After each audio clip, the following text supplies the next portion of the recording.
I get Carly. I get just a couple of focalis in Amatalcum. There's no doubt that the government has mishandled migration and particularly international protection, and in doing so you've ignored and indeed you've antagonised communities and driven a wedge between people. And real damage, there's no doubt about it, has been done on the ground, and it's going to take a long time to repair. And it won't be the government picking up the pieces, it will be community workers, activists, ordinary people who do this day in, day out. People on the ground will have to deal with the damage, the level of mistrust from this government that has been caused over the while. And there's no doubt that there are bad actors that are exploiting all of that. But the government's role in this here is not a good one, in my view. We have seen unsustainable numbers of people apply for asylum over the last 3 years. The Minister's figures there, that 80% are rejected in the first time, is an example of that. But this has been obvious to everyone for the last number of years. Hotels have been taken over in towns, planning system has been cast aside, and instead of the government in the past saying that this was unsustainable, instead of actually fixing the system, speeding up the processes and ensuring that deportations were enforced where they were required, what we had was really commentary saying that this was the new normal.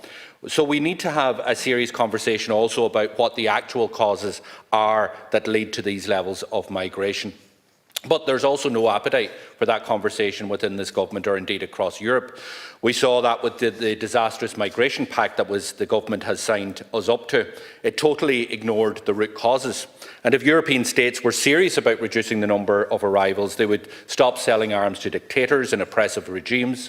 They would review all the EU trade deals and practices that disadvantage poor countries and keep them poor. And they would tackle the illicit financial flows to stop hundreds of billions of euros flowing out of poorer countries and into European banks. But that isn't the conversation that they want to have. We, for our part, oppose the Migration Pact because we knew that it undermined sovereignty, and what it does is allow European governments and this government to pretend that they're doing something. I think if you look at, when I said at the start that the government has mishandled the issue of migration, if you take my own county of Donegal as a good example of that. Donegal captures the failures of this government on this issue probably best than any other.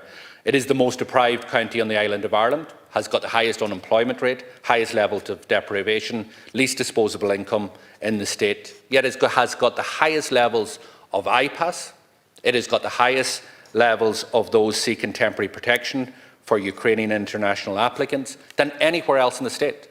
It's got the highest level of people benefiting from the ARP system. So how does a system like this come to pass? How does one of the poorest, one of the most neglected counties in the state actually end up with the highest concentration of people who themselves are under serious pressure? It is because this government does not have a plan. This government and the past government, which you are involved in, has allowed for speculation and profit to be the main driver in relation to this here. Sinn Féin has made it very clear that in relation to the location of these centres, they should not be in disadvantaged areas that don't have adequate resources. And that goes the same for Coolock or Cloughaneely.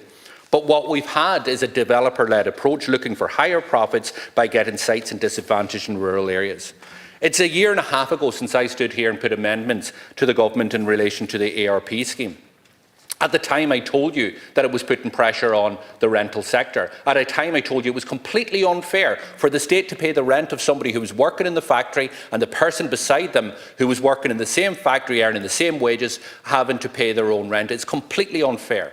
And yet the government not only renewed it that time, but renewed it again since.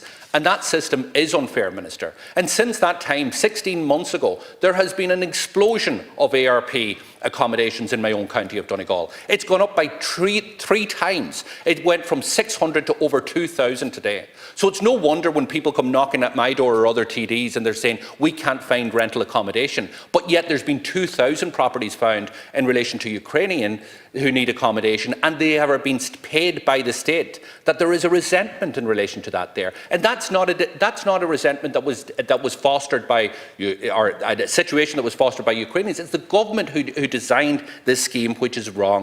So I'll finish in relation to that because my time is running out. But bar to say that there has been no considered management of migration that takes into account the ability or the capacity of communities to integrate those who make their homes here. And migration must be managed in the best interests of the people of Ireland. It needs to take into account the needs in terms of workers in key sectors such as health and others, including the challenges and the capacity in issues like housing and public service, and the humanitarian response to those that are fleeing war and persecution. Thank you.